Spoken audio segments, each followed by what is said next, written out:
Hey, I'm making a game called Hansha. It's a horror sim that's designed around meta elements, sort of like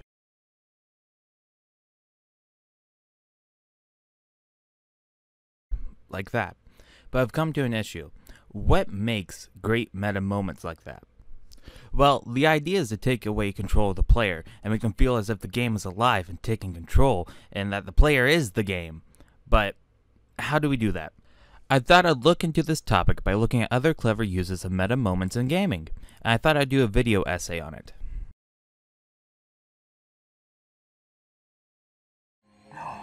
There's no need for words, Snake. I'm Psycho Mantis! The first meta moment that I find fits the best style of Hansha is Metal Gear Solid Psycho Mantis. Mantis has a cool few neat tricks, like reading your save and finding out how well you did. Now let me read your mind. No, perhaps I should say your past. You are a very methodical man, the type that always kicks his tires before he leaves. You are a highly skilled warrior, well suited to this stealth mission. You are extremely careful of traps. You are either very cautious, or you are a coward. I could do the same thing in Hansha. I'm building the game in GameMaker Studio 2, so reading and loading native save data is pretty easy, but presenting that knowledge to the player in a meaningful and slightly scary way is what makes this shine. This is very well done for Mantis, as nothing like this has been done before in Metal Gear's debut, at least to my knowledge. What he's probably known best for is reading other games' save data.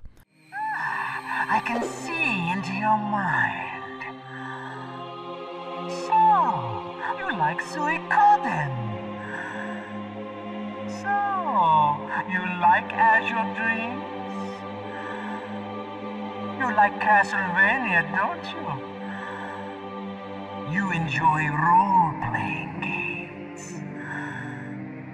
I see that you enjoy Konami games. You have not said often. You are somewhat reckless. I can read you like an open book.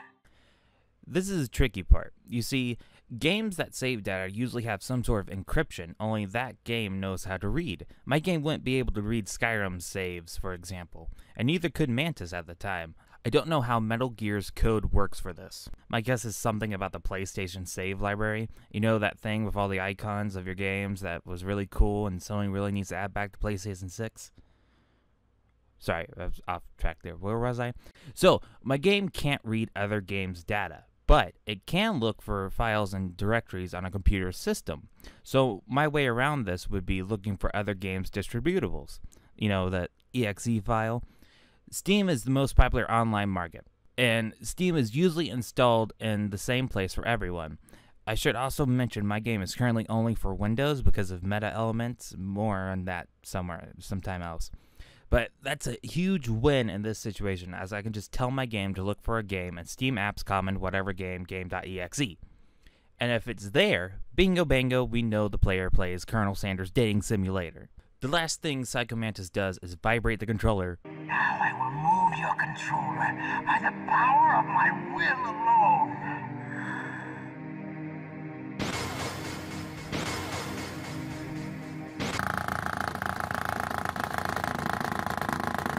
What do you think now?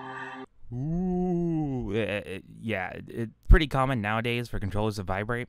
But however, back in 1998, the controller vibration was not as popular as it is now, and the PlayStation 1 being packed with DualShock technology made controllers vibrate, so it was pretty spooky for the time.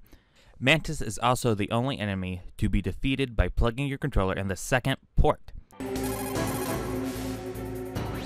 I've got it! Use the controller port. Plug your controller into controller port 2. If you do that, he won't be able to read your mind. I think the nowadays equivalent is modifying the game files. Speaking of which, Doki Doki Literature Club is probably the closest example I can give about my game without actually revealing too much about my game. Doki Doki Literature Club starts out as a cheerful, naive visual novel that slowly transforms into a nightmare murder situation. I think the game pulls back the curtain, albeit slow, but in a very great way. After the build-up of Chapter 1, you find out that your childhood best friend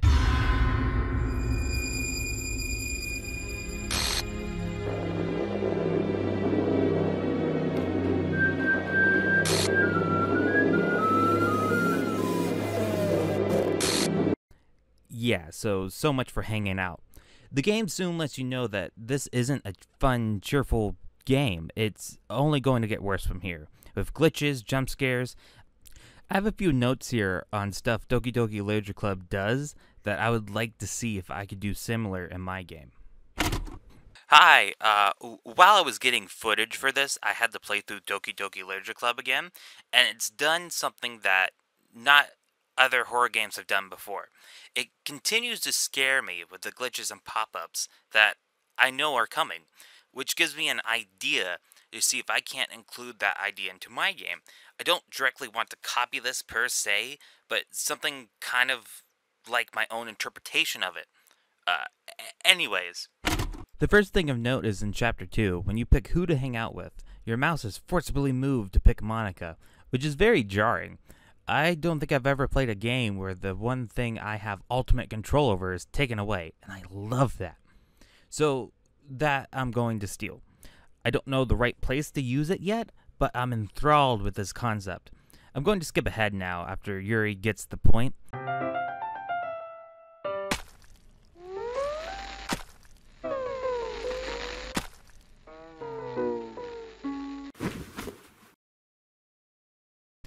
Monica completely destroys the fourth wall, revealing everything that has happened so far is because of her. This is the part where she tells you how to modify the game files, and you have to if you want to end the game. But let's talk about Monica for a second. She has unique dialogue for when you're recording. This concept ties back to Psychomantis reading the save files, except it's sort of different. You see, DDLC looks for any screen recording software that's actively running in the background. I don't currently have an idea for this concept, but it's something to think about if I have a chance to use it.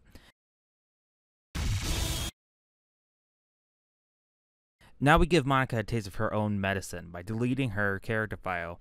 Thus, the meta concludes to only flip the script one last time before Monica completely destroys the whole game. There's something about glitches that DDLC does well that causes a good fear factor. Maybe it's the factor of having that immersion breaking in a game that causes a mini shock factor for the player. I wouldn't call this a jump scare. Well, that is a good term for it. I know of another game that uses something like this in a very good moment.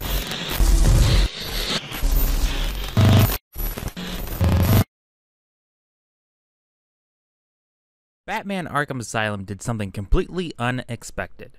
You'll be walking down a hallway off to your next objective when the PA system comes on and asks, "Did anyone cash the game last night?" Before you have time to stop and wonder why such an out of the blue question from a voice you've never heard before,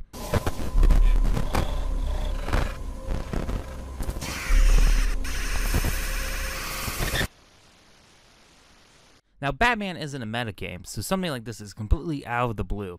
I think that works wonders for it. Hell, people are still talking about it, and the game came out in 2009. I think what helps this so much is the fact that it tries to make itself seem like a crash really happened, which at the time, I think it sold the idea really well. This is already after hours of gameplay, and you've already gone into the mindset of Batman. While writing this script, I came across a video by TravenTalks, link in the description, which it basically talks about using meta elements to reinforce the narrative of the game.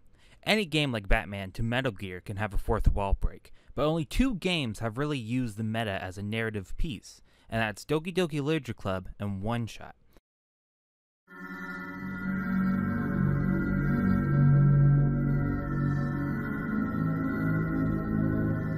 One Shot is one of my favorite games, if not my favorite game of all time. It manages to wrap you into a story with interesting characters while having this overlooming dread.